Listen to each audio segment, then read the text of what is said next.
ஜெபம் செய்வோம். எங்கள் அன்பின் பரலோக பிதாவே, கர்த்தராகிய இயேசு கிறிஸ்துவின் மூலம் உண்டலே வருகிறோம். தந்தையே, இந்த நாளின் மாலை ஆராதனையிலே நீர் எங்களுக்கு கொடுக்கிற செய்தி எங்கள் தகப்பனாகிய உம்மிடத்திலிருந்து ஜீவ வசனமும் ஜீவ வார்த்தையுமாய் உடைய உம்முடைய வார்த்தைகள், சத்தியமும் ஆவியும் ஜீவனுமாய் நிறைந்த உம்முடைய வார்த்தைகள். வானமும் பூமியும் ஒழிந்து போம், உம்முடைய வார்த்தைகள் ஒருபோதும் ஒழிந்து போவதில்லை என்று சொன்னவரே, அந்த வார்த்தை நீராயிருக்கிறீர். ஆதியிலே வார்த்தை இருந்தது, அந்த வார்த்தை நீர்தான் ஆண்டவரே. இன்றைக்கும் அந்த வார்த்தை ஆண்டவரே, எங்கள் தேவனும் எங்கள் இரட்சகரும் ஆவியானவராயிருந்து எங்களோடு கூட பேசி எங்களை வழிநடத்தும்படியாய் பரிசுத்த வேதாகமத்திலே நீர் எழுதியிருக்கிற ஜீவ எழுத்துக்களின் மூலமாய், ஜீவ வசனத்தின் மூலமாய், எங்களுக்கு பரிசுத்த ஆவியானவர் மூலமாய் எங்களுக்கு இந்த வார்த்தைகளை தந்து எங்களை வழிநடத்தும்படியாய் ஜெபிக்கிறோம். கிறிஸ்து இயேசுவின் நாமத்தினாலே பாதமணிந்து ஆவியானவரே உம்மை அழைக்கிறோம். தகப்பனே, வருவீராக வருவீராக வருவீராக. பொறுப்படுத்திக் கொள்ளும். மண்ணோட்டை மறைத்து கொள்ளும். மாம்சமும் இரத்தமும் வேதத்தினீர் கொடாதவைகளும் புறம்பானவைகளும் ஆண்டவரே, ஹல்லேலூயா, ஒருபோதும் என்னிலே ஒரு காலமும் காணக்கூடாதபடி தகப்பனாகிய இயேசு கிறிஸ்துவின் நாமத்தின் அக்கினினாலும் இரத்தத்தின் அக்கினினாலும் என்னிலே வேரோடு சுட்டரிக்கப்பட்டு சுட்டரிக்கப்பட்டு சுட்டரிக்கப்பட்டு சுட்டரிக்கப்பட்டு போவதாக. உம்முடைய நாமமும் இரத்தமும் வார்த்தையும் மன்னிப்பும் இரக்கமும் கிருபையும் தயவும் உம்முடைய அபிஷேகமும் ஆண்டவரே உம்முடைய புது எண்ணெயினாலும் நிரப்பி, உம்முடைய சுவாபத்தினாலும் கிருபையினாலும் உம்முடைய சாரத்தினாலும் சத்துவத்தினாலும் வல்லமையினாலும் பலத்தினாலும் சுகத்தினாலும் உம்முடைய வெளிச்சத்தினாலும் உம்முடைய நித்திய ஜீவ ஒளியினாலும் என்னையும் உம்முடைய பிள்ளைகளை நிரப்பி ஆண்டு கொள்ளும், ஆளுகை செய்யும். உம்முடைய பரிசுத்த திருநாமம் மட்டுமே, எங்கள் ஆட்டுக்குட்டியானவருடைய நாமம் மட்டுமே மகிமைப்படுவதாக. இயேசு கிறிஸ்துவின் மூலம் ஜெபிக்கிறோம் பிதாவே. ஆமேன், ஆமேன், ஆமேன். கர்த்தருடைய நாமத்திற்கு கோடி கோடி ஸ்தோத்திரம். கர்த்தராகிய தேவன் நமக்கு கர்த்தருக்கு ஏற்ற பிடிவாதம் என்ற தலைப்பிலே கர்த்தர் பேசிக்கிட்டு வர்றார். வேண்டாத பிடிவாதங்கள் என்று ஒன்று இருக்குது, அது அல்ல. கர்த்தருக்கு ஏற்ற பிடிவாதம், கர்த்தருக்கு ஏற்ற பிடிவாதம். அதுதான் சொன்னார். கடந்த முறை சொல்லிட்டு வந்தார், அதுக்கு முந்தின வாரமும் சொல்லிக்கிட்டே வந்தார். பரிசுத்த தேவனுடைய ஆலயத்துக்கு நான் கட்டாயம் போவேன். என் சூழ்நிலை சரியில்லை, என் நிலைமை சரியில்லை, என் கையிருப்பு சரியில்லை, என் கை பைக்குள்ளே எதுவும் இல்லை, என்ன என் களஞ்சியத்தில் எதுவுமே இல்லை, என் களஞ்சியத்தின் பானையில் எதுவுமே இல்லை, எனக்கு வருவாயும் இல்லை, என்ன எனக்கு உடலில் பலனும் இல்லை, மனதில் நிம்மதியும் இல்லை, உள்ளத்தில் சமாதானமும் இல்லை, தலையில் குழப்பம், பலவிதமான பலவீனங்கள், நோவுகள், மன வலிகள், மனுஷருடைய வார்த்தையின் அம்புகள், பீறல்கள், அநேகம் தாங்க முடியாத நிலைமைகள், சுமக்க மாட்டாத பாரங்கள், சூழ்நிலையை பார்த்தா விடுவிக்கப்படுவோமோ, காப்பாற்றப்படுவோமோ, தப்புவிக்கப்படுவோமோ, வாழ்க்கையில் நமக்கு இனி மலருவோமோ, நமக்கு துளிர் உண்டாகுமோ, நம்ம தலைப்போமோ பிழைப்போமோ என்கிற நம்பிக்கை இல்லாதபடி இருக்கிற காரியங்கள் அநேகம் இருக்கும். மனுஷர்கள் பேசுகிற வார்த்தையிலே தைரியம் சொல்லுகிற வார்த்தைகள், தேவனுடைய வார்த்தையை சொல்லி தைரியம் சொல்லுகிற வார்த்தைகள் வருவது மிக மிக மிக குறைவு, அநேகமாய் வருவது இல்லை. ஆனால் கர்த்தரிடத்திலிருந்து, நாம் படித்த வேதத்திலிருந்து நாம் உள்ளத்திலே தேக்கி வைத்திருப்போமானால் அது நமக்குள்ளே பேசி நம்மை பலப்படுத்தி தைரியப்படுத்தி நம்மோடு கூட அது உறவாடும். நீதிமொழிகளின் புஸ்தகத்தில் வாசித்து பாருங்கள். கர்த்தருடைய வார்த்தை நம்மோடு கூட பேசும், நம்மை சம்பாஷிக்கும், நம்மை வழிநடத்தும். அது நம்மை நடத்த வேண்டிய வழி இதுவே என்ற சத்தமும் நமக்கு கொடுக்கும். வலதுபுறம் இடதுபுறம் சாயிற நிலைமைகள் வரும்போது வலதுபுறம் நன்றாக இருக்கும், இடதுபுறம் அருமையாக இருக்கும். நமக்கு நல்லா இல்லையே, என்ற நிலை நமக்குள்ளே இருக்கும். பல கேள்விகள் சந்தேகங்கள் நமக்குள்ளே இருக்கும். நம்ம கர்த்தருடைய வழியில் தான் இருக்கிறோமா, அல்லது கர்த்தருடைய சரியான வழிநடத்தல தான் போய்கிட்டு இருக்கிறோமா, இல்லை கர்த்தர் சொன்ன வார்த்தை தானா, இல்லை கர்த்தர் சொல்லாத வார்த்தையா, இல்லை கர்த்தருடைய சித்தத்தில் விட்டுட்டு நம்ம வேறு எதையாவது செய்துக்கிட்டு இருக்கிறோமா என்று பல விதத்தில் உழண்டு கொண்டிருக்கிற காரியங்கள் நிறைய இருக்கும். இவைகளெல்லாம் நம்மளை போட்டு அழுத்துன்னு இன்னும் தேவனை நம்பிக்கிட்டு இருக்கிறியா, இன்னும் தேவனை நம்பிக்கிட்டு இருக்கிறியா, இன்னும் தேவனை போராடிக்கிட்டு இருக்கிறியா, இன்னும் விசுவாசித்துட்டு இருக்கிறியா, விட்டு கடாசிட்டு அவர் செய்யாவிட்டால் இந்த பூமியிலே செய்யத்தக்கவர்கள் பூமியில் யாருமே கிடையாது. அவரே அல்லாமல் நமக்கு நன்மை செய்யத்தக்கவர்கள், நம்மை ஆசீர்வதிக்கிறவர், நாம் நன்றாக இருக்கணும் என்று மனதார விரும்புகிறவர், விரும்பி அதை நமக்கு தர்றவர், அவரை தவிர யாருமே இல்லை. 2 வேத வசனங்களை வாசிக்கலாம். நான் அது வாசிக்கணும்னு நான் நினச்சி வரல. ஆனால் ரெண்டு வசனங்களும் வர்றதுனால அது சொல்கிறேன். ஆனால் அதுக்கு முன்னாடி வரணும், நான் ஆலயத்துக்கு வந்தே தீர்வேன். என் மரண நாள் பரியந்தம் என்னை அவருக்கு கூட்டிக்கிட்டு போகிற வரைக்கும் நான் வருவேன். அது எப்படி வருவேனோ அவர் பலத்தில் வருவேன், அவர் கிருபையின் தயவால் வருவேன். அவருடைய கரம் என்னை பிடிச்சிக்கிட்டு வரும். என் கரம் அல்ல, அவருடைய கரம் என் கரத்தை பிடிச்சி என்னை நடத்திக்கிட்டு வரும். எப்பொழுது? எனக்குன்னு வச்சிருக்கிற ஒரு நாள். அந்த நாள் பரியந்தம் நான் அவருடைய சமூகத்தில், அவர் பாதத்தில் வந்து அவரை தரிசிப்பேன். இந்த பிடிவாத குணம் கர்த்தருக்கு பிடித்த பிடிவாதமும் குணமும். நான் போவேன். ஆமென். போவேன். நான் போவது நல்லது. எங்கேயோ ஒரு இடம் நான் போகணும் இல்லை, எனக்கு குறித்த இடத்துக்கு நான் போகணும். தேவன் என்னை பிறக்க செய்த இடத்துக்கு நான் போகணும். நான் ஆவியில் பிறந்த இடத்துக்கு நான் போகணும். ஆவியில் நிறைஞ்ச இடம்ன்றது அநேகம் இருக்கும். ஆனால் நான் ஆவியானவராலே பிறந்த இடத்துக்கு நான் போகணும். 1000 காரியங்கள் வித்தியாசமாக இருந்தாலும் நான் போகணும். நான் நன்றியுள்ள மனிதனாக, நன்றியுள்ள ஒரு ஸ்திரீயாக நான் இருக்கணும். முதலாவது தேவனுக்கு இருக்கணும். அடுத்தது நான் தேவனுடைய இருப்பிடத்திற்கு இருக்கணும். தேவன் தந்த ஸ்தலத்துக்கு இருக்கணும். போவேன். கால சூழ்நிலைகள் எல்லாம் நிறைய மாறும், எல்லாம் மாறி போவோம். நம்முடையவர்கள் ஒரு நாளிலே அன்பற்றவர்களாய், நீ பாடல அன்பற்றவர்களாய் போகலாம். அவர்களுக்குரியதெல்லாம் அவராலே வரும்போது, அவர்களுக்குரியது யாரால? அவராலே வரும்போது அன்பற்ற தன்மைகள் எல்லாம் வெளிச்சத்துக்கு வந்தது மறக்காமல் இருக்கணும். வெளிச்சத்துக்கு வந்ததை மறக்காமல் இருக்கணும். அவைகளெல்லாம் வரவில்லை என்றால் ஒவ்வொருவருக்குள்ளே என்ன இருக்குது என்று நமக்கு தெரியாது. ஆண்டவருடைய அன்பை மாத்திரமே பற்றி கொண்டிருக்கிறவர்களுக்கு உலகம் நிரந்தரம் அல்ல. உலகத்தில் உண்டான உறவுகள் நிரந்தரம் அல்ல.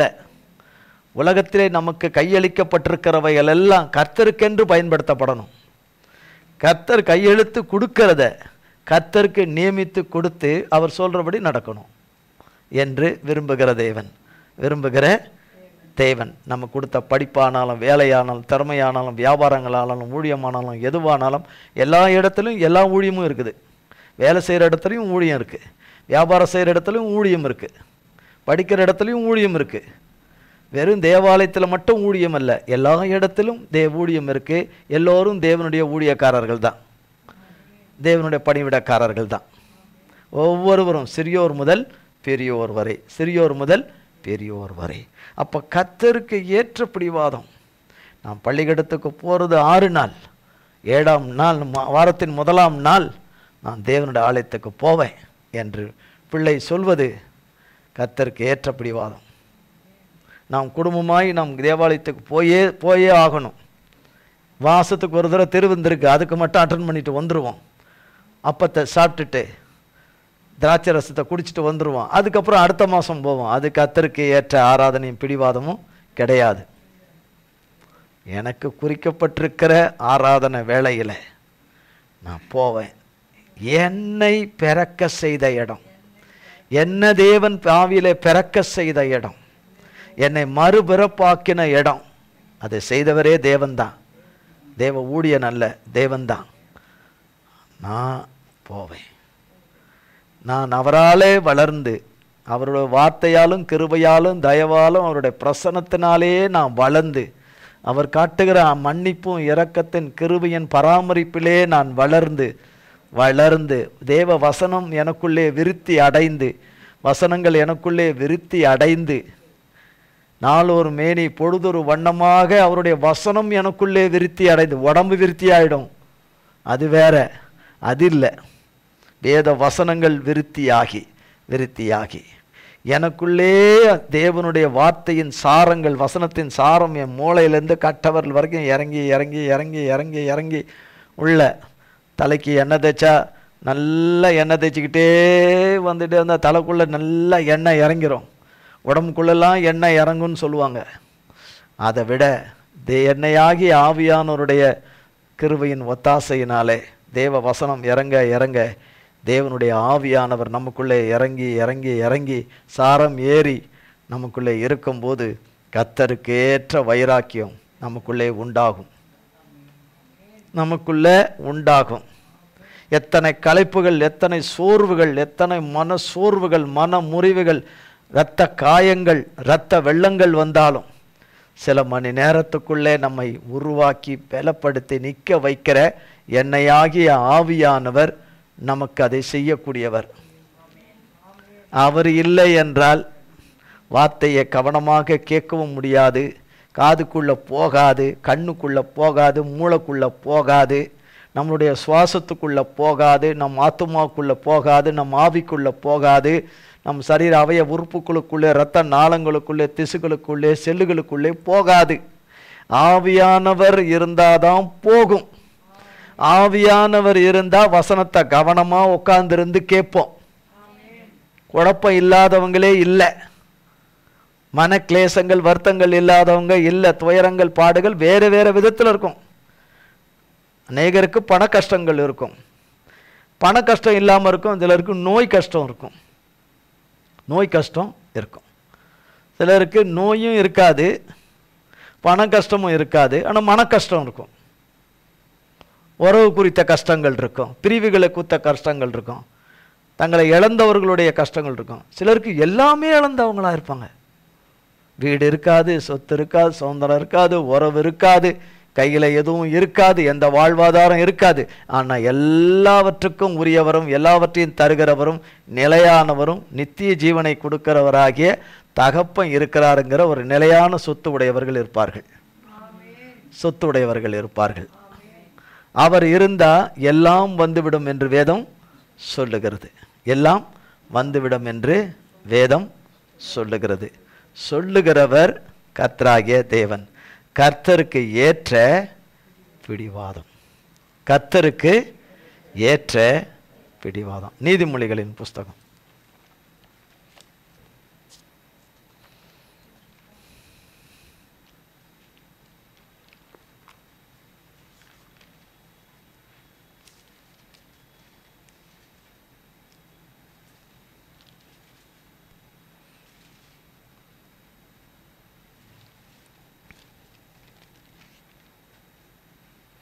6ஆம் அதிகாரம் 22, 23. நீ நடக்கும்போது அது உனக்கு வழிகாட்டும், நீ படுக்கும்போது அது உன்னை காப்பாற்றும், நீ விழிக்கும்போது அது உன்னோடே சம்பாஷிக்கும். கட்டளையே விளக்கு, வேதமே வெளிச்சம், போதக சிட்சையே ஜீவ வழி. ஆமாம், போதக சிட்சையே ஜீவ வழி. நீ நடக்கும்போது அது உனக்கு வழிகாட்ட. என்னது? வேத வசனம். என்னது? வேத வசனம். வேத வசனம். நீ படுக்கும்போது அது உன்னை காப்பாற்றும், நீ விழிக்கும்போது அது உன்னுடனே சம்பாஷிக்கும். நம்ம உட்கார்ந்துருக்கிற நிலையில், நிற்கிற நிலையில் நம்ம தலையை பின்னாடி எடுக்க செய்கிற காரியத்தை அறுத்து போட்டுரும். அதுக்குள்ளே இருக்கிறத சுட்டெரிச்சிடும். அதுக்குள்ளே இருக்கிறது அப்போ நிறைய படிச்சிருக்கிறது உள்ளே போல. ஆனால் சொல்லலாம், எழுதலாம், ரைட்டிங்கில் எழுதலாம். உள்ளத்தில் எழுதியிருந்தால் வாயை திறந்து சொல்ல, நினைவுகளிலே அது நம்மோடு கூட பேச, அது சத்துருவின் கிரியைகளை அழிக்கிறது. சத்துருவின் கிரியைகளை அழிக்கிறது. நம்மை தூங்க ஒட்டாமல் உற்சாகமாய் தேவனுடைய வார்த்தையை நாம் கேட்க செய்கிறது. சிலர் விழிப்புடமையாய் காணப்படுவது போல, தூங்காமல் காணப்படுவது போல காணப்படுவார்கள். ஆனால் அவர்களுக்குள்ள வசனம் போவாது. பார்க்கறதுக்கு அப்படி ரெஸ்பான்ஸ் பண்ணுற மாதிரிலாம் இருப்பார்கள், நல்லா பண்ணுற மாதிரிலாம் இருப்பார்கள், ஆனால் உள்ளே போவாது. சிலர் ரெஸ்பான்ஸ் பண்ண முடியாதபடி தவிப்பார்கள், அவர்களுக்குள்ள போகலை. ஆனால் சிலர் எல்லாம் ரெஸ்பான்ஸ் பண்ணுற மாதிரி இருப்பாங்க, ஆனால் உள்ளே போவாது. அவங்க முடிஞ்சு அவங்க பேச ஆரம்பிக்கும் போதே அவங்க வார்த்தையும் செய்கைகளினாலே அந்த கனியை அறிஞ்சிக்கலாம். அவங்க பேச தொடங்குறதும், அவங்க பேசுகிறதும், கொள்றதும், நடந்து கொள்ளுகிறதும் அவங்க சம்பாஷணைகளே அவங்க கனி என்னன்னு தெரிஞ்சுக்கலாம். அவங்க கனி என்னவென்று தெரிந்துக்கலாம். ஆனால் சிலர் உற்சாகமாய் கேட்கிறார்கள், கவனமாய் கேட்கிறார்கள். 30, 60, 100 கர்த்தராலே பலன் கொடுக்கத்தக்க நல்ல இருதயத்தோடு கூட, விசுவாச இருதயத்தோடு கூட, நம்பிக்கையின் இருதயத்தோடு கூட, தாகமான ஒரு இருதயத்தோட, வாஞ்சையான ஒரு இருதயத்தோடு அதை கேட்குறவங்க இருக்காங்க. அவங்களுக்குள்ள வேதவசனம் மழையாய் உள்ளே நுழைஞ்சிரும். விதையாகிய ஜீவ விதையாகிய வார்த்தைகள், வசனங்கள் அவர்களுக்குள்ளே வந்து இறங்கிடும். அப்போ கட்டளையே விளக்கு, வேதமே வெளிச்சம், வேதமே வெளிச்சம். அது நம்மோடு கூட பேசும், சம்பாஷிக்கும், நம்மை வழி நடத்தும். நம்மை வழி நடத்தாமல் இருக்காது. 119 சங்கீதம்.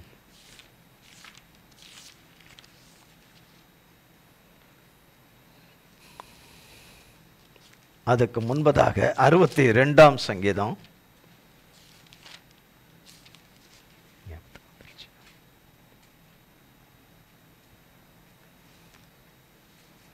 நான்காம் வசனம். அவனுடைய மேன்மையிலிருந்து அவனை தள்ளும்படிக்கே அவர்கள் ஆலோசனை பண்ணி அபத்தம் பேச விரும்புகிறார்கள்.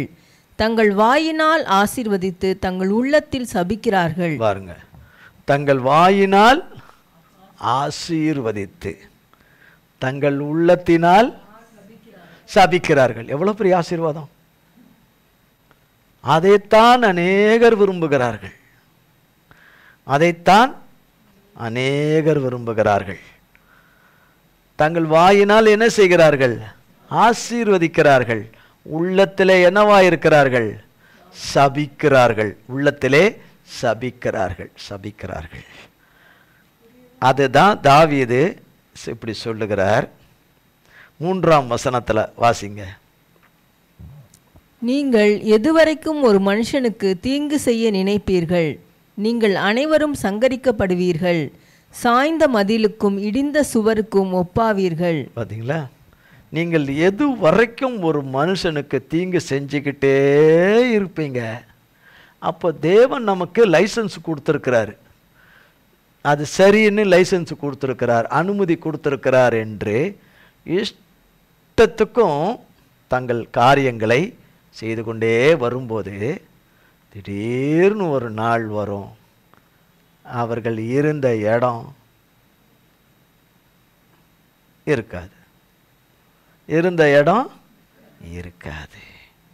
நீதிமான் அமைதியாக இருந்து கொண்டே இருந்து, நீதிமான் அமைதியாகவே இருந்து கொண்டே இருக்கும்போது, அவன் நீதிமானுக்கு கூடிய வெட்டுறேன்னு வெட்டிக்கினே இருக்கிறேன்னு நினச்சிக்கிட்டு கடைசியில் அவனுக்கு வெட்டின கூடியது.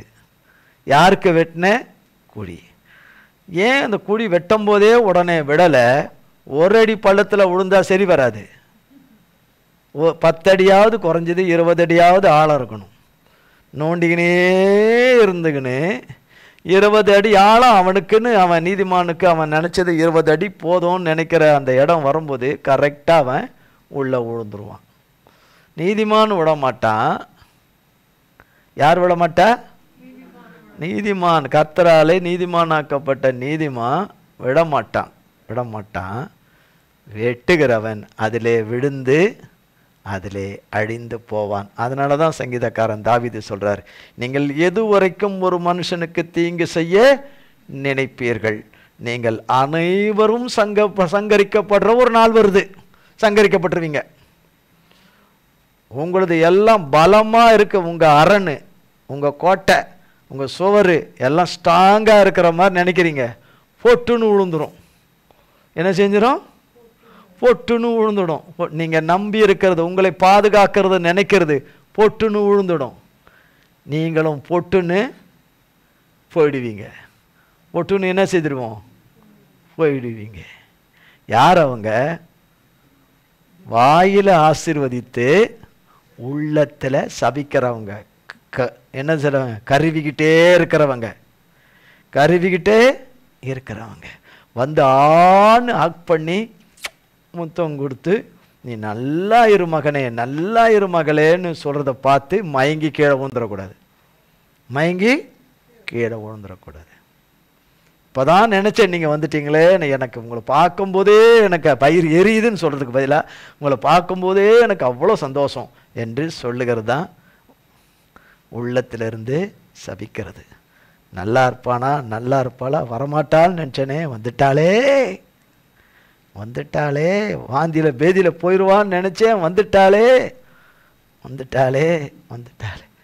யாரால வந்திருக்கிறோம்? கர்த்தரால சுகம் பெற்று வந்திருக்கிறோம். தீமையை அழிச்சு தப்புவிச்சு தம்முடைய பிள்ளைகளுடைய கூக்குரலின் சத்தத்தை கேட்ட தேவன் தம்முடைய தழும்புகளால் சுகமாக்கி கொண்டு வந்திருக்கிறார். நீ வாழ்ந்திரு என்று, நீ பிழைத்திரு என்று, நான் உன்னை கூப்பிடும் பரியந்தமும் நீ வாழ்ந்திரு என்று நம் வாழ்வை விரும்புகிறவர், நம் அழிவையும் மரணத்தை விரும்பாதவர் அவர் ஒருத்தர் தான். யார் ஒருத்தர் தான்? கர்த்தர் ஒருத்தர் தான். அதனால தான் அவர் இப்படி சொல்லிட்டு சொல்றாரு 5ஆம் வசனத்துல, என் ஆத்துமாவே தேவனையே நோக்கி அமர்ந்திரு, நான் நம்புகிறது அவராலே வரும். என் ஆத்துமா யாரை நோக்கி அமர்ந்திரு? கர்த்தர் சொல்லியிருக்கிறாரே, கர்த்தர் சொல்லியிருக்கிற வார்த்தை இப்படி சொல்லியிருக்கிறாரே, அதை நம்பி காத்திரு, அவராலே வரும். அது இன்னாருக்கு ஃபோன் அடிக்கிறது, அன்னாரு ஃபோன் அடிக்கிற, இன்னாருக்கு ஃபோன் அடிக்கிற, அன்னாருக்கு ஃபோன் அடிக்கிற ஸ்திரீயே, இன்னாருக்கு ஃபோன் அடிக்கிற புருஷனே புருஷனே, அப்படி அடிக்காத. தேவனை நோக்கி கூப்பிடு, தேவனை நோக்கி கூப்பிடு. கர்த்தர் நான் நம்புகிறது அவராலே வரும். 8ஆம் வசனம் சொல்லுகிறது, ஜனங்களே எக்காலத்திலும் அவரை நம்புங்கள், அவர் சமூகத்தில் உங்கள் இருதயத்தை ஊற்றிவிடுங்கள். தேவன் நமக்கு அடைக்கலமாய் இருக்கிறார். ஆமாம், எக்காலத்திலும் யாரை நம்புங்க? கர்த்தரை நம்புங்க. மூளை இழுத்துக்கிட்டு போகுது, மூளை கிழக்கு பக்கமாக இழுத்துட்டு போகுது, மூளை மேற்கு பக்கமாக இழுத்துன்னு போகுது, தலை மூளை தெற்கு பக்கமாக இழுத்துன்னு போகுது, மூளை வடக்கு பக்கமாக இழுத்துன்னு போகுது, மூளை நிற்க மாட்டுக்குது, தலை நிற்க மாட்டுக்குது. இப்போ தான் பிறந்து 2 மாதம் ஆகுது, இன்னும் 3 மாதம் ஆனால் தான் தலை நிற்கணும். பிறந்து 2 மாதம் தான் ஆகுது, தலை நிற்க மாட்டுக்குது. தலை என்ன ஆக மாட்டேங்குது? நிற்க மாட்டேங்குது. அப்படின்னா என்ன? தலையில் வேத வசனம் இல்லை, இருதயத்தில் வேத வசனம் சிந்தையில் இல்லை, சிந்தையாகிய யோசனைக்குள்ள இல்லை, தேவனுடைய வசனங்கள் இல்லை. படித்தது உண்மை, பார்த்தது உண்மை, சொன்னது உண்மை, எழுதுனது உண்மை, ஆனால் உள்ள இல்லை. என்ன இல்லை? உள்ள இல்லை. பாத்திரம் வச்சிட்டேன், என்னது? தவளை பானையை வச்சுட்டேன், பித்தளை பானையை வச்சிட்டேன், மூடியும் இருக்குது, தண்ணியும் ஊற்றிட்டேன், அதில் தண்ணியும் ஊற்றிட்டேன், நான் தான் எடுத்து ஊற்றினேன், தண்ணி ஊற்றினேன், நான் தான் தவளையை வச்சேன், பானையை வச்சேன், நான் தான் ஊற்றிட்டு மூடியையும் வச்சேன். கொஞ்ச நேரம் கழித்து வந்து பார்த்தேன், பானையில் தண்ணி இல்லை. பானையில் என்ன இல்லை? தண்ணி இல்லை. ஏன்? எங்கேயோ ஓட்டை, பாத்திரத்தில் எங்கேயோ ஓட்டை, அல்லது ஒரு சின்ன கீறல், சின்ன ஒரு இடைவெளி என்ன இருக்கு? கண்ணுக்கு தெரியாதது இருக்கு. எல்லாம் கசிஞ்சு என்ன ஆயிடுச்சு? போயிடுச்சு. தெரிஞ்ச பிறகு சிலர் புளி வச்சு அடிப்பாங்க, சிலர் பற்ற வைப்பாங்க, சிலர் பற்ற வைப்பாங்க, சிலர் அதை அடைப்பாங்க, எதையாவது வச்சு அடைச்சி தண்ணி போகாதபடி. நமக்கு அடைக்கிறதுக்கு இருக்கிறது ஒன்றே ஒன்று தான், ஒரே மருந்து தான், ஏசப்பா ரத்தம் மட்டும்தான். ஏசப்பா ரத்தம் மட்டும்தான் நம்மில் இருக்கிற ஆவியானவர் கசிந்து போகாமல் இருக்கிறதற்கு நம் சுற்றுப்புறம் உள்ளும் புறமும் பூசப்படுகிறது ஆட்டுக்குட்டியானவருடைய தூய ரத்தம் மட்டும்தான். அந்த மன்னிப்பின் கிருபையின் அன்பின் ரத்தம் மட்டும்தான். ஆமென். அந்த ரத்தம் தான். எந்த ரத்தம்? அந்த ரத்தம் தான். லூக்கா எழுதின சுவிசேஷம் 1ஆம் அதிகாரம்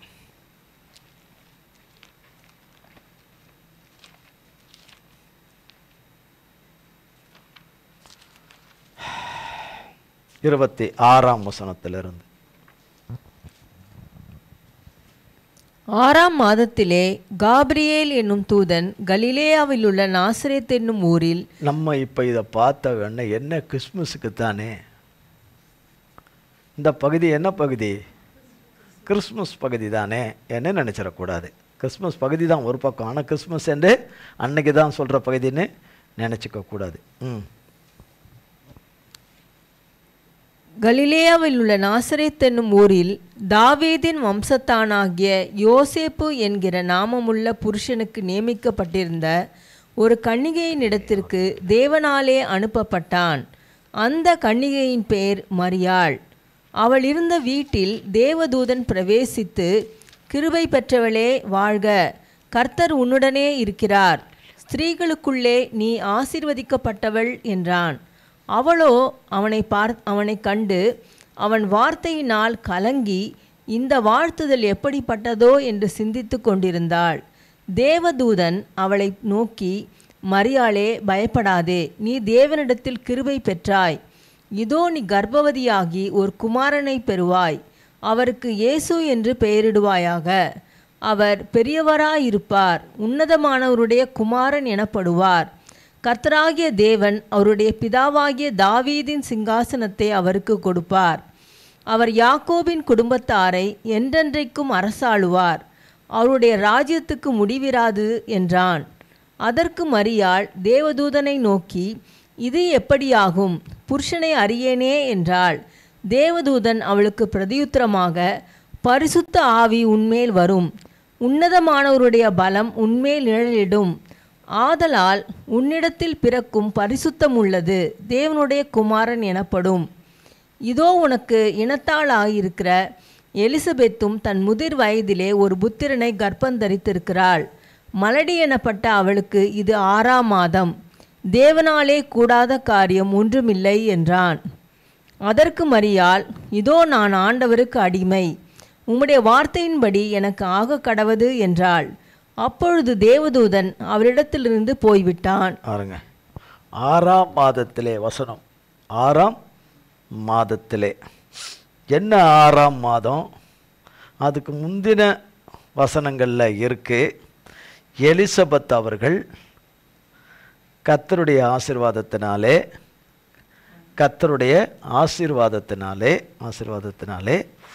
அவர்களுக்கு கர்ப்பந்தரித்து 6 மாதம் ஆகிறது. யாருக்கு? எலிசபெத், சகரியா எலிசபெத் என்கிற தம்பதிகளுக்கு கர்த்தராலே அனுக்கிரகம் பண்ணப்பட்டு அவர்களுக்கு ஒரு பிள்ளை பாக்கியம் உண்டாயிருக்கு. அது 6ஆம் மாதம். அது எத்தனாம் மாதம்? 6ஆம் மாதம். அவங்க வெளியில் சொல்லாமல் அதை வச்சுட்டு வர்றாங்க. அவங்க யார்? சகரியா எலிசபெத் சொல்லாமல் வச்சுக்கிட்டு வராங்க. வெளியில் யாருக்கும் சொல்லாமல் வச்சுட்டு இருக்கிறாங்க. வயதானவங்க, ரொம்ப வயதானவங்க. என்னானவங்க? வயதானவங்க. இளம் வயது உள்ளவங்க கிடையாது. அவர்கள் வயது முதிர்ந்தவங்க, வயதானவங்க. அவங்க ஆசாரியர்கள், தேவனுடைய ஊழியத்தை செய்கிறவர்கள். அவர்களுக்கு இந்த பாக்கியம் அந்த வயதான காலத்தில், கர்த்தர் முன்குறிச்சிருக்கிற காலத்தில் அவர்களுக்கு கொடுக்கப்பட்டிருக்குது. அதனால தான் அது 6ஆம் மாதம் என்று அந்த வசனம் ஆரம்பிக்குது. 6ஆம் மாதம். 6ஆம் மாதத்திலே காபிரியேல் என்னும் தூதன் கலிலேயாவில் உள்ள நாசரேத் என்னும் ஊர். இந்த கலிலேயா என்கிற இடம் இன்னொரு ஒரு காலம் வரும்போது, என்ன ஒரு காலம் வரும்போது, அவர்கள் மரியாள் அவர்களுடைய வாழ்க்கையில் ஒரு காலம் வரப்போகுது. என்ன ஒரு காலம் வரப்போகுது. ஒரு கிட்டத்தட்ட சொல்லலாம் ஒரு 31 ஆண்டுகள் கழித்து. எத்தனை ஆண்டுகள்? 31 ஆண்டுகள் அல்லது 32 ஆண்டுகள் இருக்கலாம். 31லேருந்து 32 ஆண்டுகளுக்குள்ள ஒரு காரியம் அவர்கள் வாழ்க்கையில் வரப்போகுது. இதே கலிலேயாவில் வரப்போகுது. ஆனால் அது கானா ஊர். என்ன ஊர் இது? நாசரேத். கலிலேயாவில் உள்ள நாசரேத். கலிலேயாவில் உள்ள கானா ஊரில் ஒரு கல்யாண வீட்டுக்கு ஏசாமை வந்து தன்னுடைய முதலாம் அற்புதத்தை செய்ய போகிற ஒரு காலம் இருக்குது. என்ன இருக்கு? காலம் இருக்கு. மரியாள் அவர்களுடைய குடும்பத்தின் கல்யாணம் அது, உறவின் கல்யாணம் அது. அங்கே திராட்சை ரசம் குறைவுபட போகுது. கர்த்தர் மகத்தான அற்புதங்களை எல்லாம் பின்னாக செய்ய போறார். இன்னும் கர்த்தர் வரல மரியாளுக்குள்ள. பரிசுத்த வித்தாய் உள்ள வரல. வந்து ஆவியானவராலே அவர் உற்பத்தி ஆகிற கிருபைகள் இன்னும் வரல. ஆனால் அதுக்கு முன்பதாக நமக்கு புரிதலுக்காக அப்படி சொன்னது. இது கலிலேயா என்று போட்டிருக்க. இந்த கலிலேயாவை குறித்து நிறைய விசேஷங்கள் வேதத்தில் இருக்குது. கலிலேயாவை குறித்து கர்த்தர் சீஷர்களை அழைத்த காரியம், அற்புதங்களை செய்த காரியம், உபதேசித்த காரியங்கள் என்று கலிலேயாவை குறித்து நிறைய இருக்குது. ஆனால் இதில் கானா ஊர் என்கிற ஒரு ஊரும் இருக்குது. இதில் இந்த கலிலேயாவில் நாசரேத் இருப்பது போல கலிலேயாவில் கானா ஊர் என்று இருக்குது. இவ்வளவு காரியங்கள் பின்னாடி இருக்குது. ஆனால் இங்கே வந்து தேவதூதன் வந்து மரியாளிடத்தில் அவள் வீட்டில் இருந்த நேரத்தில் தேவதூதன் பிரவேசித்து. இப்போ தேவதூதன் திடீர்னு வந்தால் நம்ம என்ன நினைப்போம்? நம்ம இது வரைக்கும் தேவதூதனை பார்த்ததே இல்லை. தேவதூதனை நம்மளை மாதிரி இருப்பார்னு வச்சுக்கோங்களேன். அப்படி உங்கள் கற்பனைக்கு உங்களை மாதிரியே இருப்பாங்க. குட்டையா, உங்களை மாதிரி குள்ளமா, இல்லை மிடில் ஒரு இதில் இருப்பாங்க. கொஞ்சம் கருப்பாக, கொஞ்சம் நல்ல கோதுமை கலரில் இருப்பாங்க. ஏதோ ஒரு இன்னும் கொஞ்சம் நல்ல கலரில் கூட இருப்பாங்க. ஏதோ நீங்கள் கற்பனை பண்ணியிருக்கிற விதத்தில் இருப்பாங்கன்னு நினச்சிட்டு இருப்பீங்க. திட்டுன்னு வந்து நின்னா அந்த இடத்துல நீங்கள் நிற்பீங்களா? கொஞ்சம் யோசித்து தான் சொல்லுங்கள். அங்கே இடத்துல நிற்பீங்களா? யாரோ நீங்கள் தனியாக வீட்டில் உங்களை தவிர யாருமே இல்லை, நீங்கள் மட்டும்தான் இருக்கீங்க. என்ன வேற யாரும் இல்லை. முன்னங்கதவு பூட்டி இருக்கு, பின்னங்கதவு பூட்டி இருக்கு, எல்லாம் இருக்கு. பின்னாடி வந்து சோழரில் ஒருத்தங்க கை பிடிக்கிறாங்க கையை. எப்படி இருக்கும்? என்னம்மா எப்சிபா என்னம்மா என்னன்னு சொல்லிட்டு அப்படின்னு நான் சொல்லுவோம். கத்துன்னு கத்துவோம். அது எந்த வயதினரோ கத்துன்னு கத்துவோம் இல்லையா? கத்துவோம். இங்கே கண்ணு முன்னாடி பட்டுன்னு அப்படி வந்து அப்படி நின்னா தேவதூதனே கர்த்தருடைய வெளிச்சத்தினால இருப்பார். கர்த்தர் கொடுத்த வெளிச்சத்தில் அந்த பிரகாசம், அவருக்குரிய அந்த பிரகாசத்தில் இருப்பார், அந்த கம்பீரத்தில் இருப்பார். அது எந்த உயரமோ அது பார்த்த உங்களுக்கு தான் தெரியும், எனக்கு தெரியாது. என்ன பிரகாசத்தில் வந்து பட்டுன்னு வந்து நிற்கும் போது ஒன்று மயக்கம் போட்டு ஊந்துடுவோம், இல்லை ஒரே ஓட்டமாக ஓடிடுவோம், செய்வதறியாத திகச்சு மலைச்சி அப்படியே நின்றுக்கிட்டு இருப்போம் இல்லையா? திறந்து ஓடவும் முடியாது இல்லையா? ஓடவும் முடியாது. அப்படியே அவரும் இவர்கள் இளம் வயது உள்ளவர்கள். பெரியவர்கள் யாரும் பக்கத்தில் இருந்திருக்க மாட்டார்கள் நம்புகிறேன். ஏன்னா போடப்படலை, அதில் இருந்திருக்க மாட்டார்கள். அவர்கள் தேவதூதன் சந்திக்கிற நேரத்தை தேவன் குறித்த நேரத்தில் இருக்கும்போது அவர்கள் இந்த சம்பாஷணைகளை அவர்கள் கேட்கும்போது அவளோ அதை 29 அவளோ அதை கண்டு அந்த வார்த்தைகளினால் கலங்கி இந்த வாழ்த்துதல் எப்படிப்பட்டதோ என்று சிந்தித்து கொண்டிருந்த திங்க் பண்ணுறாங்கன்னா மரியாள் அவர்கள் பயப்படவே இல்லை.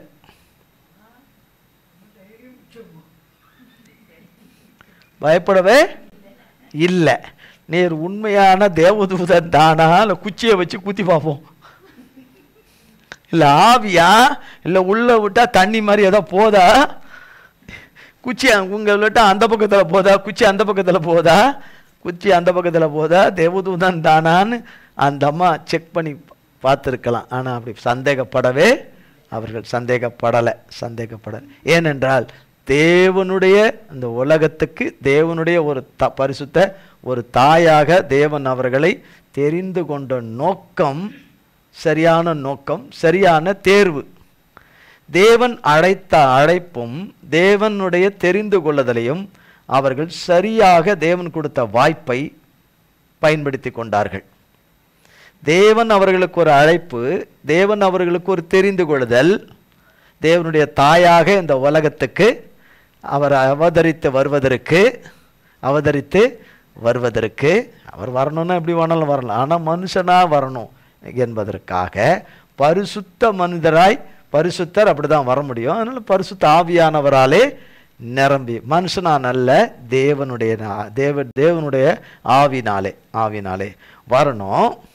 அதற்கு பரிசுத்தமாய் இதுவரைக்கும் தன்னுடைய கற்பை பரிசுத்தமாய் சிந்தையும் மனதையும் எண்ணத்தையும் தன் வழியையும் எல்லாவற்றிலும் பரிசுத்தமாய் தேவனுடைய கிருபையினாலே காக்கப்பட்டு தேவனுக்கு பயப்படுகிற ஒரு மகளும், தேவனுடைய சித்தத்துக்கு முழுமையாய் தன்னை இடம் கொடுக்கிற ஒரு மகளுமா இவர்கள் இருந்திருக்கிறார்கள்.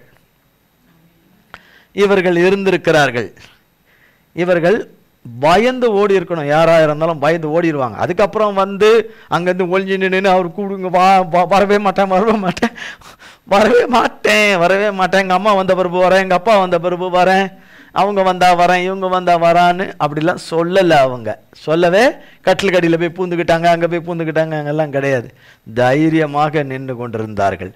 30ஆம் வசனம், தேவதூதன் அவளை நோக்கி, மரியாளே பயப்படாத. அவங்க திங்க் பண்ணுறதை பார்த்து, அவங்க கலங்கி இருக்கிறத பார்த்து, இது என்ன வாழ்த்ததோ என்று அந்த விதத்தில், பயப்படாதே, நீ தேவனிடத்தில் கிருபை பெற்றாய், இதோ நீ கர்ப்பவதியாகி ஒரு குமாரனை பெறுவாய், அவருக்கு இயேசு என்று பெயரிடுவாய். அப்படி சொல்லிட்டு எல்லாம் வரிசையாக சொல்லும்போது அடுத்ததில் சொல்கிறாங்க, ஒரு வசனத்தில் சொல்கிறார்கள் 34 அதற்கு மரியாள் தேவதூதனை நோக்கி, இது எப்படி ஆகும், புருஷனை அறியேனே என்கிறார்கள்.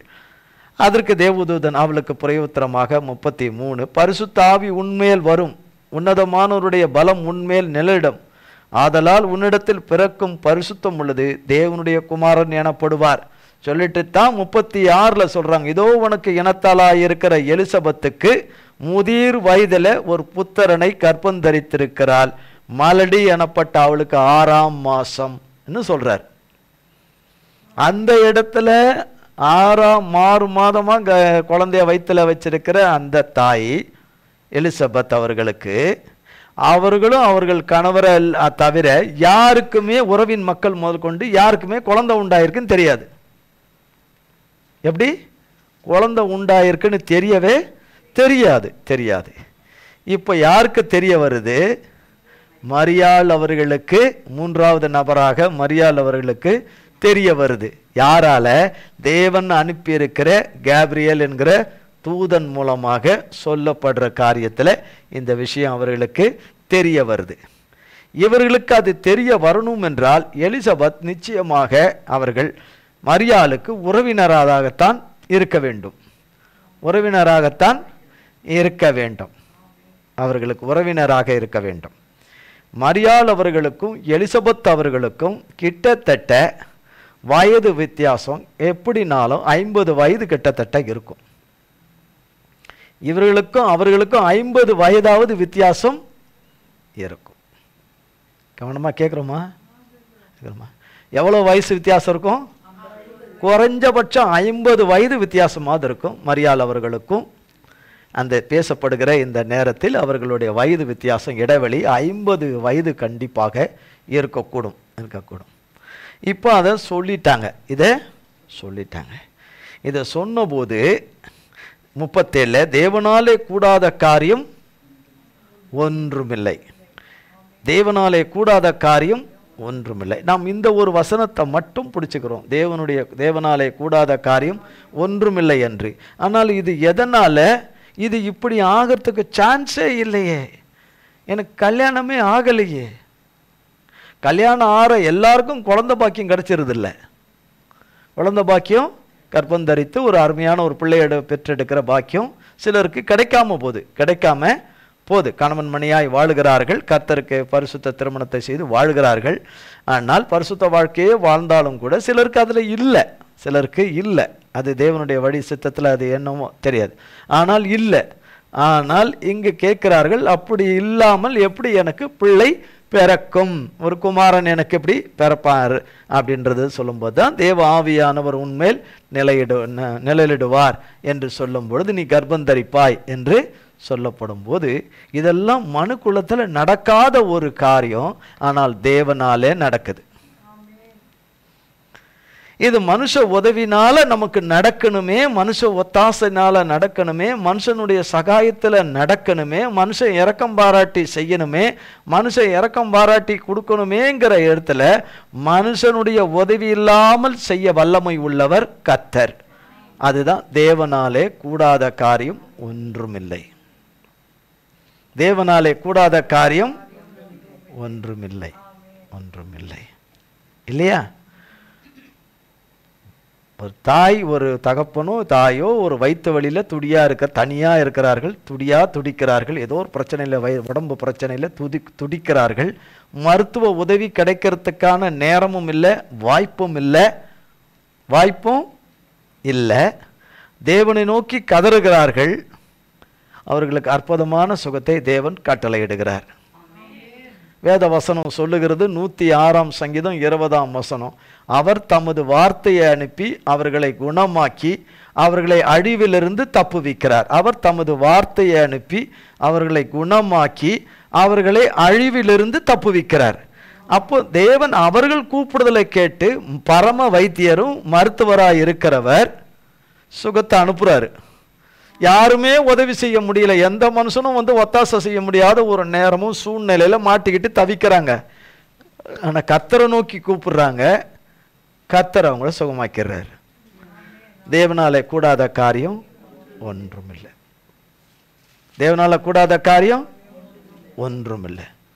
இப்போ தொண்டைக்குழியில் ஒரு கோடாலி மாட்டிக்கிச்சு. தொண்டைக்குழியில் ஒரு கோடாலி மாட்டிக்கிச்சு. தொண்டைக்குழியில் எங்கேயாவது கோடாலி மாட்டுமா? இல்லையா? சிலருக்கு மீன் முள் மாட்டிக்கிச்சு, அது கோடாலி மாதிரி. அது மீன் முள் மாட்டிக்கிச்சு. என்ன, எப்பவும் திங்கிறவங்க தான், எப்போயாரும் திங்கிறவங்க தான், எப்பவும் முள் மாட்டுறதில்லை. திடுக்குன்னு தொண்டைக்குழியில் மாட்டிக்கிச்சு. இல்லையா? இயேசுவின் நாமத்தினாலே வெளியே வா என்று ஒருவர் அதை சொல்ல சொல்ல கர்த்தரை நோக்கி உண்மையாய் மனதுருகி சொல்ல முள் வெளியே வந்துச்சு. எப்படி வெளியே வந்ததோ, ஆக முள் இல்லை. அந்த நேரம் ஒரு சிக்கலான நேரம் தொண்டைக்குழிக்கு. இல்லையா? கர்த்தர் ஜீவனை கொடுத்தார் திரும்ப. இல்லையா? அது கொஞ்ச நாள் தான் இருக்குது, அது மறைஞ்சு போகுது, இன்னொன்று வருது. அதுக்கப்புறம் கர்த்தர் சுகத்தை கொடுக்குறார், ஜீவனை கொடுக்குறார். இப்படி கொடுத்துக்கிட்டே தான் வர்றார். தேவனாலே கூடாத காரியம் ஒன்றுமில்லைன்னு. ஆனால் இந்த விஷயம் எல்லாராலையும் ஏற்றுக்கொள்ளப்பட்டு அதன்படி செய்கிறவர்களாய் இருக்க முடியாது. மரியாள் அவர்களுடைய கீழ்ப்படிதலும் அர்ப்பணிப்பும் பங்களிப்பும் வார்த்தையினால் சொல்லவே முடியாது. மனுக்குலத்திலே கர்த்தராகிய தேவன் நமக்காக அவதரித்தவரை தவிர்த்து மரியாளைத்தான் தேவனுக்கு பிறகு சொல்லலாம். நம் தேவனுக்கு பிறகு அவர் தேவன், அவரால் இவர்கள் சிருஷ்டிக்கப்பட்டவர்கள். ஆனால் சொல்லலாம், மனுக்குலத்தில் மனிதர்களில், பரிசுத்த மனிதர்களில் இவர்களை மிக அருமையாக சொல்லலாம், நல்ல முறையில் சொல்லலாம்.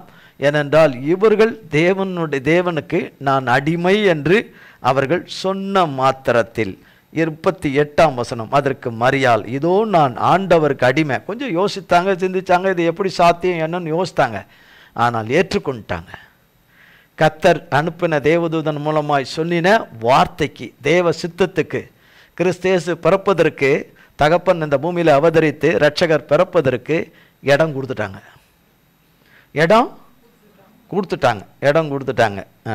ஆண்டவருக்கு அடிமை, உம்முடைய வார்த்தையின்படி ஆக கடவுது. அவர் என்ன தேவதூதன் தேவன் கொண்டு வந்த வார்த்தையை சொன்னாரோ அந்த வார்த்தையின்படி என் வாழ்க்கையில் ஆக கடவுதுன்னு சொல்லிட்டாங்க. அதான் ஆமேன்னு சொல்லிட்டாங்க. ஆமென்றும் ஆமென்றும் ஆமேன் இருக்கிறவருக்கு சொல்லிட்டாங்க. பிடிவாதம், கர்த்தருக்கேற்ற பிடிவாதம்.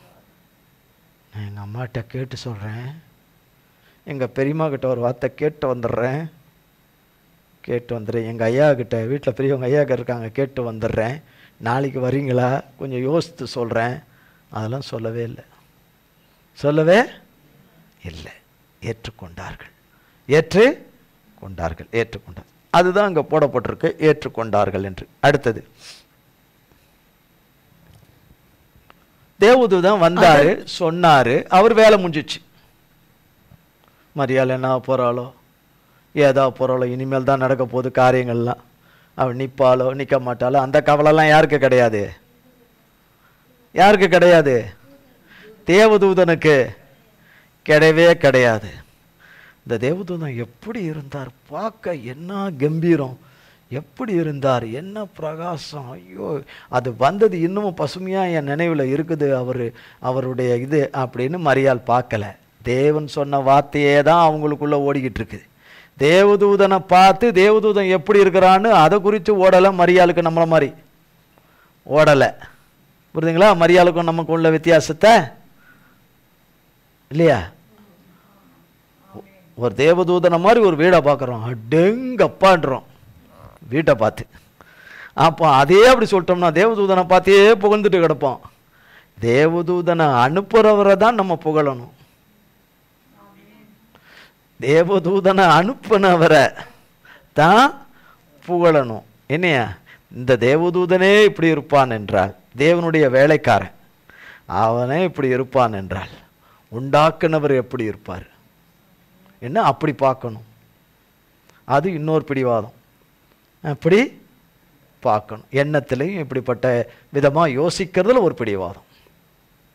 என்னடா பிடிவாதமே இப்படி வித்தியாசமெல்லாம் சொல்கிறாங்களே அப்படின்னு நினைக்கலாம். பிடிவாதங்களில் இப்படி வித்தியாசமாக சொல்லுகிறார்களே என்று. அப்புறம் பாருங்க 39ஆம் வசனம். அந்நாட்களில் மரியாள் எழுந்து மலைநாட்டிலே யூதாவிலுள்ள ஒரு பட்டணத்திற்கு தீவிரமாய் போய், பாருங்க, குழந்தை உண்டாயிற்று கர்த்தருடைய ஆவியானவராலே. மரியாளுக்கு என்ன ஆயிற்று சொன்ன, அவர்கள் கர்த்தருக்கு நான் அடிமை என்று சொன்ன மாத்திலே ஆவியானவர் இறங்கியிருப்பார். ஆவியானவர் தகப்பன் இறங்கியிருப்பார். குழந்தை உண்டானவர்கள் எப்படி இருப்பார்கள் என்று அவரவர்களுக்கு அந்த பாதையில் போகிறவர்களுக்கு தான் தெரியும். அந்த உண்டான நாள், அந்த நாள் அப்படி ஒரு நாளும் அவர்கள் உடம்பினுடைய சிம்டம்ஸ் எப்படி இருக்கும்னு மாற்றம், இந்த உடம்புக்குள்ளே என்னென்னலாம் ரியாக்ட் பண்ணுதுன்னு இல்லையா? கணவருக்கு அது தெரியாது, அவருக்கு ரியாக்ட் ஆகாது. அவங்களுக்கு அங்கே உண்டா இருக்குது, இவருக்கு ரியாக்ட் ஆகாது, இவருக்கு வாந்தி வராது, இவருக்கு தலை சுத்தல் வராது, இவருக்கு ஒரு மாதிரி வைத்த பரட்டின்னு வர மாதிரிலாம் வராது, எங்கே பார்த்தாலும் மாங்காவை எகிரி கட்சியெல்லாம் போல இருக்குதுன்னு வராது, புளிப்பானதை சாப்பிடணுன்னு அவருக்கு வராது. யாருக்கு தான் வரும்? வாந்தி வர மாதிரி இருக்குது, ஒரு ஓடிப்போய் போவான்றது வராது. சில நேரம் சிலருக்கு கொஞ்சம் அப்படியே குடமாக வரும். இப்படி மாறி மாறிலாம் இருக்குது. பலவிதமான இதுகளெல்லாம் வரக்கூடியது இருக்கும். ஆனால் இவர்களை பார்த்தால், இவர்கள் இருக்கிற இடத்துலேருந்து ஒரு இடத்துக்கு ட்ராவல் பண்ணுறாங்க. எலிசபெத் அவங்க இருக்கிற இடத்துக்கு இவங்க போகிறாங்க. என்ன ஓலா ஆட்டாலையா போகிறாங்க, ஓலா டாக்ஸிலையா போகிறாங்க? இவங்க இல்லை. அந்த காலத்தில் பாதைகள் கரடும் முரடமாக இருக்கும். என்னவா இருக்கும்? கரடும் முரடுமாக இருக்கும். அந்த காலத்தில் ரோடுகள் எல்லாம் அவ்வளோ பிரமாதமாக இருக்காது. முடிந்த வரைக்கும் நடப்பயணம்தான். இல்லைன்னா கழுத மேலே ஏறி போகணும். கழுத மேலே ஏறினா 10 நிமிஷத்தில் கொண்டு விட்டுடும். இப்போ நம்ம இங்கேருந்து கழுதலை ஏறுறோம், இங்கேருந்து ஒரு பூந்தமல்லிக்கு போனோம், 10 நிமிஷத்தில் விட்டுறோம் கழுதை இல்லையா? சிலர் கழுதையை காலால் கீழே வச்சு தட்டி தட்டி தட்டி தட்டி தட்டி போன்னு தள்ளி விடணும் கழுதையை.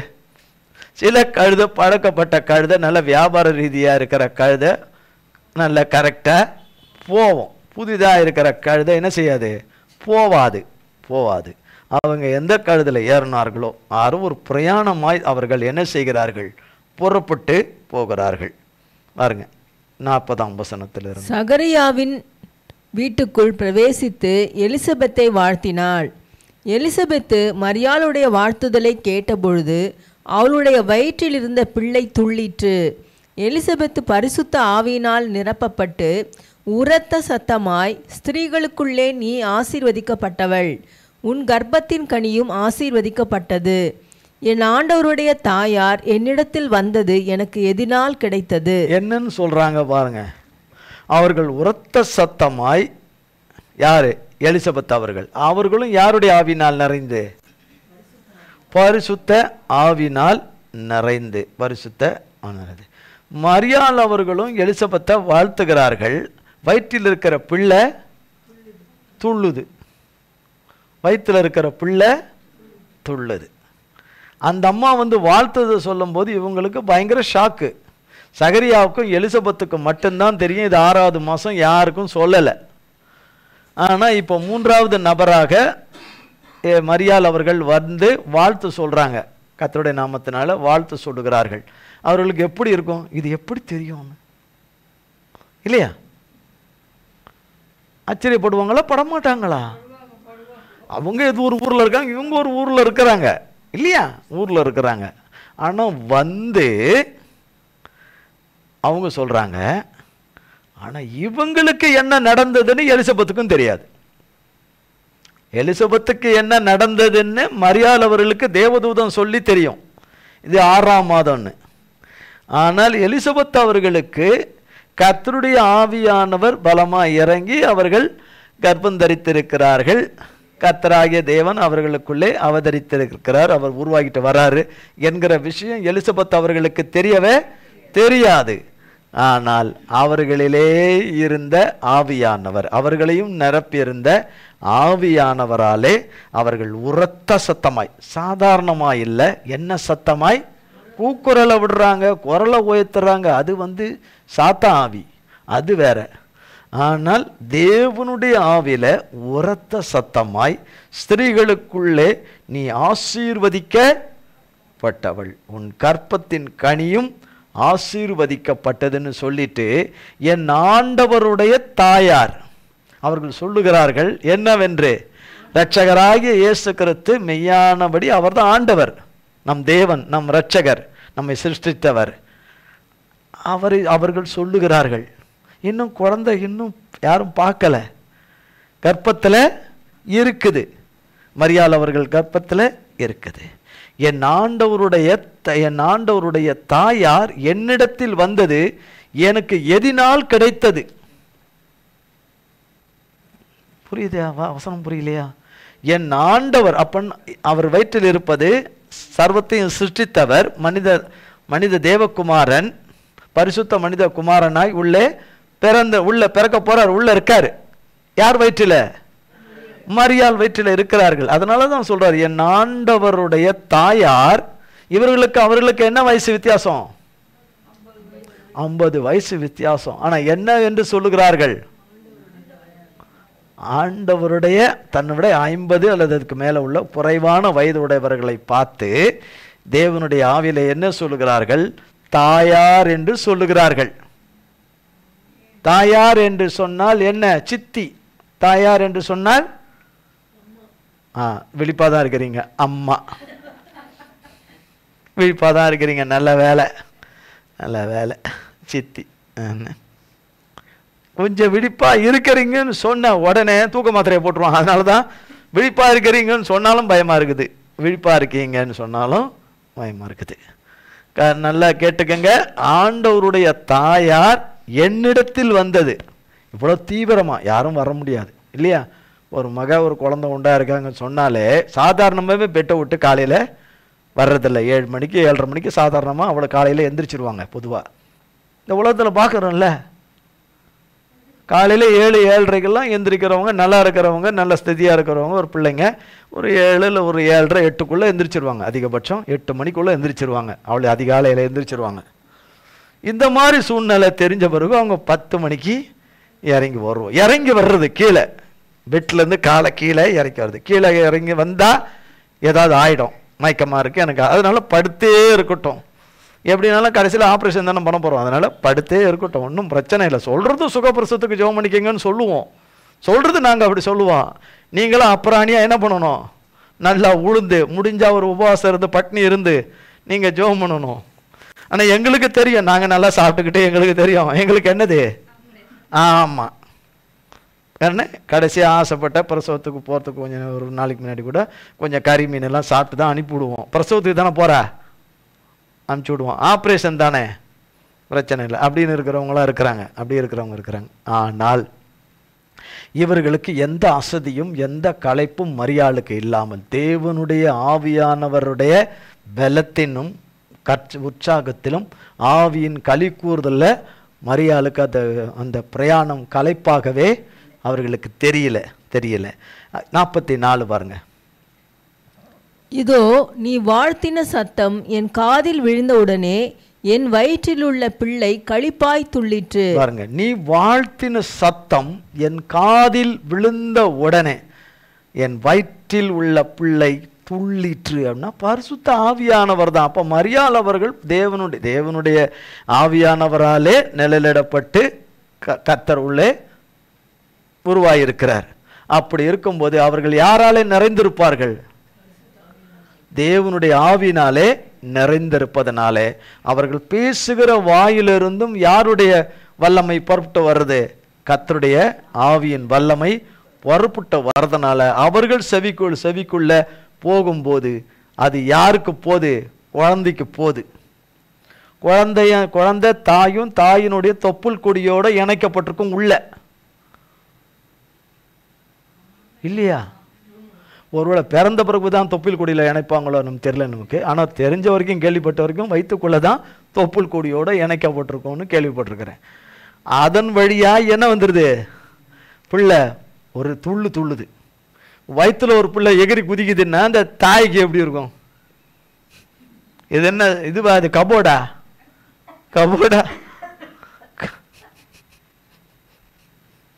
பிள்ளை லேசா அசைக்குனாலே வலி தாங்க முடியலன்னு கத்துவோம். எங்க கர்ப்பப்பை தனியா வந்துருமோன்னு அப்படி கத்துவாங்க. அப்படி அவங்க சந்தோஷமாய்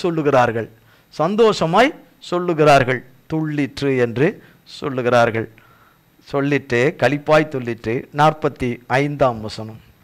விசுவாசித்தவளே பாக்கியவதி, கர்த்தராலே அவளுக்கு சொல்லப்பட்டவைகள் நிறைவேறும் என்றாள். அப்பொழுது மரியாள், என் ஆத்துமா கர்த்தரை மகிமைப்படுத்துகிறது, என் ஆவி என் இரட்சிப்பாகிய தேவனில் களிகூறுகிறது. அவர் தம்முடைய அடிமையின் தாழ்மையை நோக்கி பார்த்தார். இதோ இது முதல் எல்லா சந்ததிகளும் என்னை பாக்கியவதி என்பார்கள்.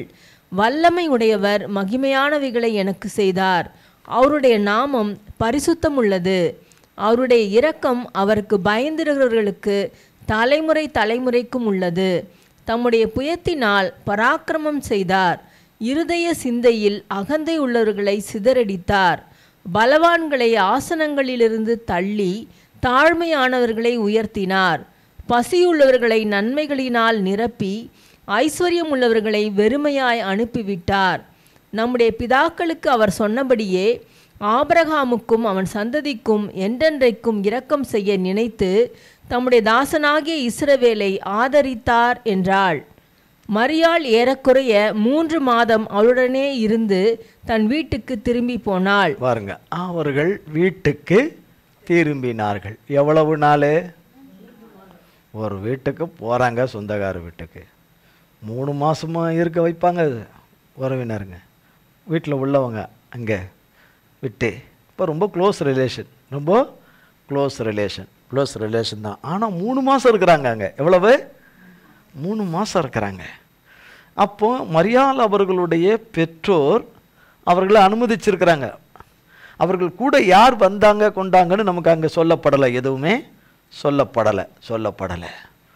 அப்போ அவர்கள் 3 மாதம் அங்கே தங்கி இருந்து அநேக காரியங்களை, கர்த்தருக்குரிய காரியங்களை பேசி கர்த்தருக்குள்ளே அவர்கள் பாடி மகிழ்ந்திருப்பார்கள். ஆனால் எவ்வளவு பெரிய அவமானத்துக்குள்ள போக போகுது, எவ்வளவு பெரிய தலை குனிவுக்குள்ள இனிமேல் தான் போக போகுது. ஏன்னால் அவர்கள் கர்ப்பம் தரித்தது இது வெளியில சொல்லாமல் இருந்திருக்க கூடும். இப்போ 3 மாதம் ஆயிருச்சு. அவர்கள் புறப்பட்டு போனது அந்த நாளே புறப்பட்டு போனாங்களா, அந்த வாரம் புறப்பட்டு போனாங்களா, 2 வாரம் புறப்பட்டு போனாங்களா நமக்கு தெரியாது, புறப்பட்டு போனாங்களான்னு தெரியாது. ஆனால் கணக்கின்படி இங்கே சொல்லப்பட்டிருக்கிறது 3 மாதம் அங்கே இருந்திருக்கிறார்கள். 3 மாதம் இருந்திருக்கிறார்கள். இப்போ விஷயம் தெரிய வருமா வராதா? கல்யாணம் ஆகாத பிள்ளை, ஒரு புருஷனுக்காக நியமிக்கப்பட்டிருக்கிறாங்க. ஒரு மாப்பிள்ளையை பார்த்து ஒழுங்கு பண்ணி வச்சிருக்காங்க.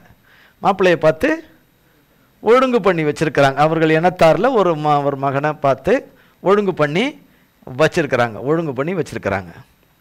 புரியுதுங்களா? ஒழுங்கு பண்ணி வச்சிருக்கிறாங்க. இப்போ இவர்களுடைய விஷயம் கசிய ஆரம்பிக்குதுன்னா அந்த வீட்டில் எவ்வளோ பெரிய பிரச்சனை வெடிக்கும். வேதத்தின்படி பழைய ஏற்பாட்டின் காலத்தில் இப்படி இருந்தால் கல்லெறிந்து கொல்ல வேண்டும். நியாயப்பிரமாணத்தின்படி கல்லெறிந்து கொல்ல வேண்டும் என்கிற ஒரு பழைய சட்டம் இருக்குது. அப்போ இப்படி இருக்கிற சூழ்நிலையில் அந்த அம்மா எல்லாரும் இது எப்படி எப்படி எப்படி நம்பவே மாட்டாங்க. இது என்ன உலகத்தில் இல்லாத ஒரு கதையை சொல்கிற, உலகத்தில் நடக்காத ஒரு சம்பவத்தை சொல்கிற, நீ கெட்டு போய் உன் மாப்பிள்ளை பரிசுத்தமாக தன்னை காத்து கொண்டு அவர் இருக்கிற இடத்துல இருக்கிறார். திருமணத்துக்கு முன்பே உனக்கும் அவருக்கும் எந்த இதுவும் இல்லை. சரி, அப்படி இருந்தாலும் ரைட். அப்படி இல்லைன்னா எப்படி கெட்டு போனா என்று தானே அவர்களை தூஷித்திருப்பார்கள். எப்படி போட்டு கும்முன்னு கும்மியிருப்பார்களே அவர்களை. அண்ணே பிடிவாதமாய் நின்றார்கள். கர்த்தருடைய ஆவியானவர் தான் இறங்கினார். தேவதூதன் வந்தார், ஆவியானவர் தான் இறங்கினார் சொல்லிட்டு ஸ்ட்ராங்காக நின்றிருப்பார்கள். மற்ற ஃபுல் டீட்டெயில் கொடுக்காட்டி கூட இதையாவது கண்டிப்பாக சொல்லி நின்றிருப்பார்கள். அவர்களை கொலை செய்யணும், இவளை கழுத்தை நெரிச்சு கொன்னே போட்டுறணும் அப்படின்னு சொல்லி இந்த உலகத்தில் நிறைய நடக்குது. அப்படி பண்ணி போட்டுறணும்னு எத்தனை பண்ணியிருக்கலாம். திட்டுன்னு தினமும் திட்டிக்கிட்டே இருக்கலாம். பொல்லாதவளே, அசிங்கப்படுத்திட்டவளே. அப்போ மாதம் ஆக ஆக ஆக இன்னும் நிறைய பேருக்கு வெளியெல்லாம் வர முடியாம, வெளியில் வரணும் இல்லை, வீட்டுக்குள்ளேயே இருக்க முடியுமா? வெளியில் வரணும், போகணும், வரணும், எல்லாம் வரணும் இல்லை. அப்போ பார்க்குறவங்க பக்கத்தில் ஜனத்தார்லாம் எப்படி தூஷிப்பாங்க. மிகப்பெரிய தூஷணம், பெரிய காரி துப்பு. அப்படிப்பட்ட இதுக்கு அது எல்லாம் மரியாள் சகித்திருக்கிறார்கள். இப்போ நியமிக்கப்பட்ட புருஷனுக்கு அந்த தகவல் போகுமா போகாதா? புருஷனுக்கு நியமிச்சிருக்கிறோன்னு மத்தேயு 1ஆம் அதிகாரம்.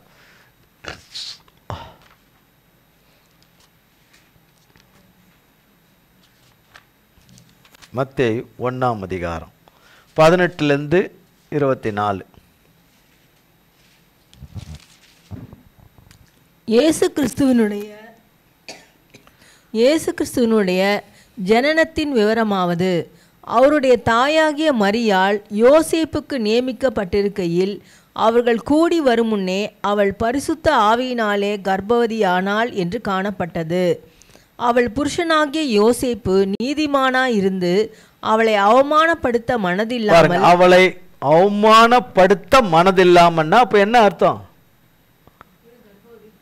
அவ கர்ப்பவதின்னு தெரிஞ்சிட்டு அவருக்கு எது அது அவரால அல்ல, திருமணத்துக்கு முன்பே அவரால அல்ல என்பதில் அவர் தெளிவா இருக்காரு.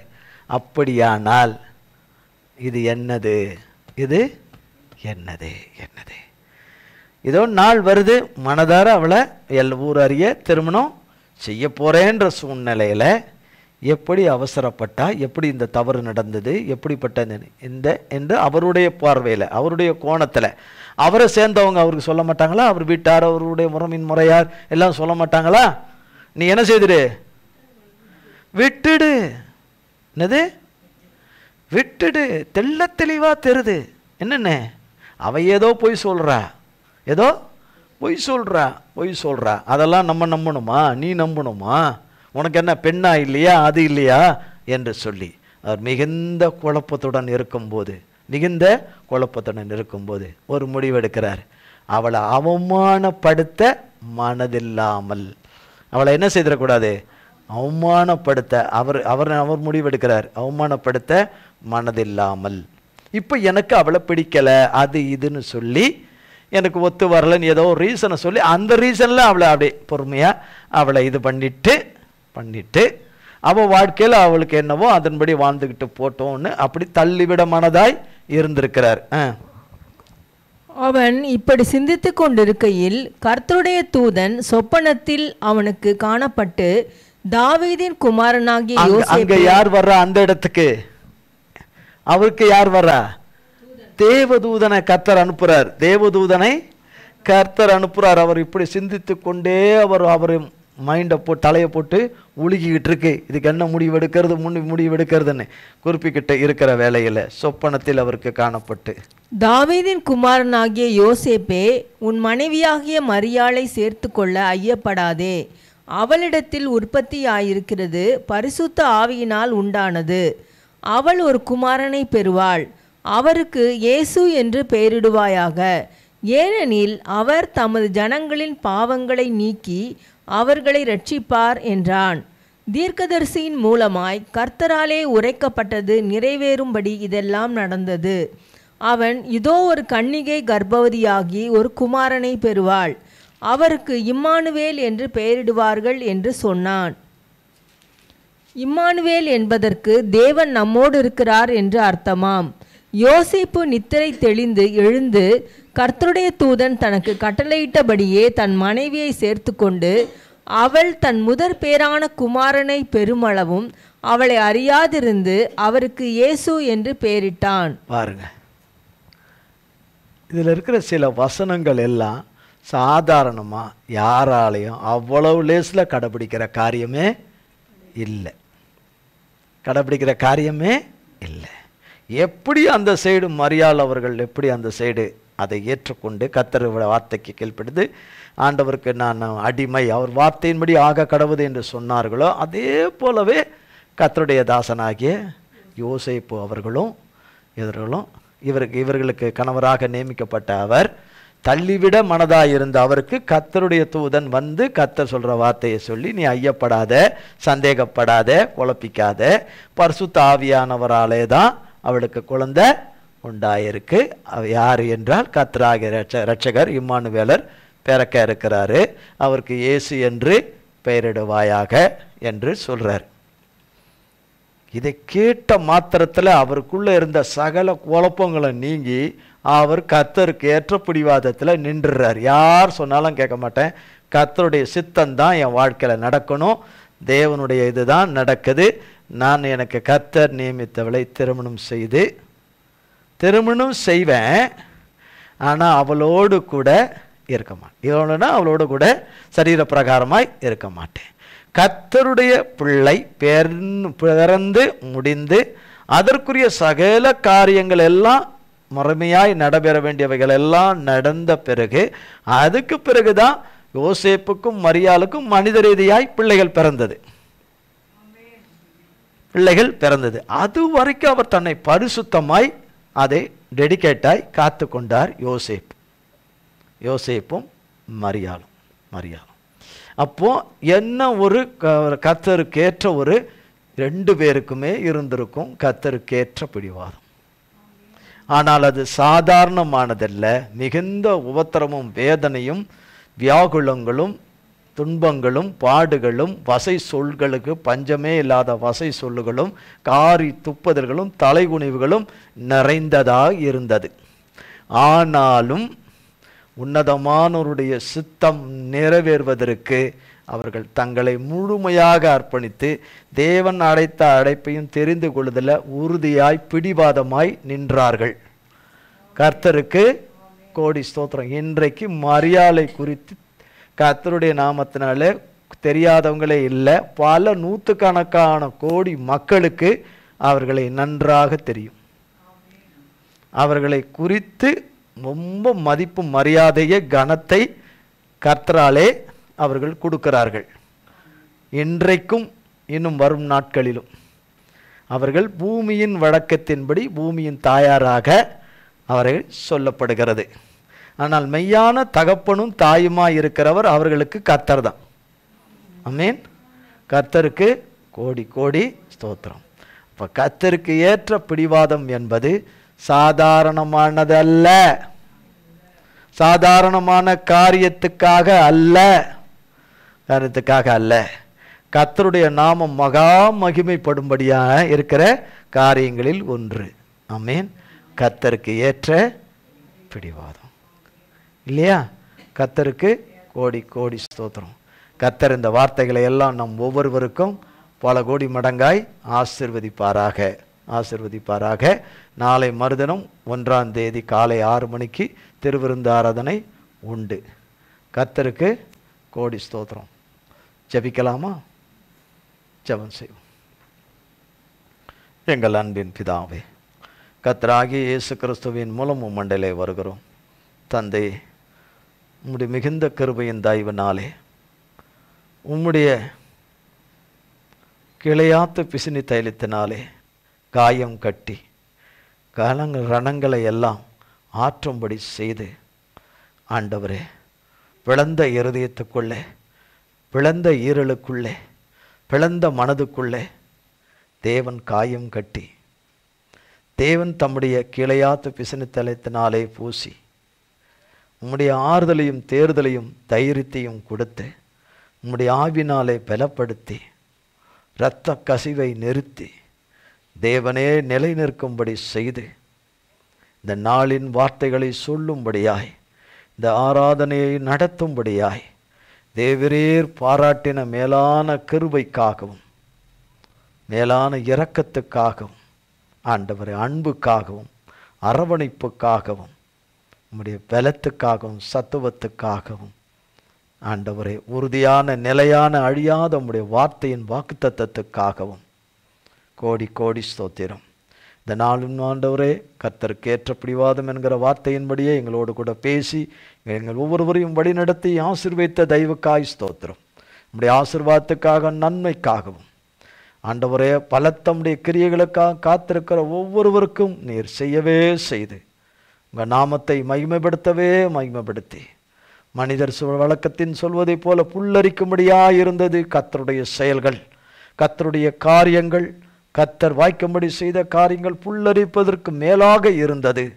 இது நம் கண்களுக்கு ஆச்சரியமாயிற்று என்று சொல்லும்படியாய் செய்து உமது நாமத்தை மகிமைப்படுத்துவீராக. ஒவ்வொருவரையும் உடைய கிருபையின் ரத்தத்துக்குள்ளே ஒப்புக் கொடுக்கிறோம். எங்கள் அத்தனை பேரையும் ரத்தத்துக்குள்ளே பாதுகாத்துக்கொள்ளும். லைவ்ல இணைந்து ஆண்டவரை பங்கு பெற்ற ஒவ்வொருவரையும் சிறியோர் முதல் பெரியோர் வரை காத்து வழிநடத்தும். உடைய ரத்தத்தினாலே மூடிக்கொள்ளும். உடைய பரிசுத்த நாமம் மட்டுமே மகிமைப்படுவதாக, உடைய பரிசுத்த சித்தம் மட்டுமே நிறைவேறுவதாக. இயேசு கிறிஸ்துவின் மூலம் ஜெபிக்கிறோம் பிதாவே. ஆமேன், ஆமேன், ஆமேன். என் ஆத்துமாவே கர்த்தரை ஸ்தோத்ரி, என் முழு உள்ளமே பரிசுத்த நாமத்தை ஸ்தோத்ரி. என் ஆத்துமாவே கர்த்தரை ஸ்தோத்ரி, கர்த்தர் செய்த சகல உபகாரங்களை மறவாதே. ஆமேன், ஆமேன், ஆமேன். கர்த்தராகிய இயேசு கிறிஸ்துவின் கிருபையும் பிதாவாகிய தேவனுடைய அன்பும் பரிசுத்த ஆவியானவருடைய அன்யோன்ய ஐக்கியமும் பராமரிப்பும் பாதுகாவலும் என்றென்றைக்கு நம் அனைவரும் கூட சதா காலங்களுக்கும் நிலைத்திருப்பதாக. ஆமேன், ஆமேன், ஆமேன். இயேசுவின் ரத்தம் ஜெயம். இயேசுவின் பரிசுத்த நாமத்திற்கே ஸ்தோத்திரம். God bless you.